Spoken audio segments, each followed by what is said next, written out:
அப்போது அவர்கள் அனைவரும் ஒரு வகை அடையாள அட்டை பயன்படுத்துகிறாங்க என கவனித்தார். அவன் அவரிடம் கேட்டார், நீங்க பணம் இல்லாமல் உங்க தேவைகளை எப்படி வாங்குறீங்க?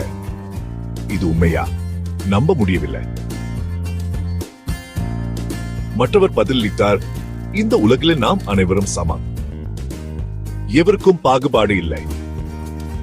மனிதர்கள் மகிழ்ச்சியாக வாழ்வதற்காக இந்த உலகில் பிறந்தோம்.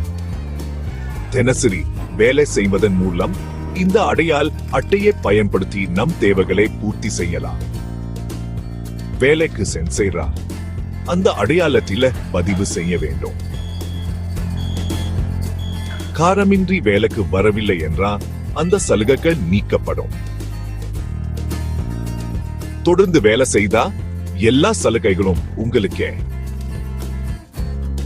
பணத்துக்கு முக்கியத்துவம் இல்லை, உங்கள் பங்களிப்பு முக்கியம். நீங்க விரும்பும் வேலையை விரும்பும் நேரத்தில செய்யலாம். இந்த அடையாள அட்டையுடன் பூங்கா, திரையரங்கு, சுற்றுலா எங்கே வேண்டுமானாலும் செல்லலாம். இந்த உலகில் எறும்புலை போல சுறுசுறுப்பாக வேலை செய்யும் மனிதர்கள் தேவை. உடனே அவன் பூங்கையில பார்த்தா எறும்புகள் நினைவுக்கு வந்தது.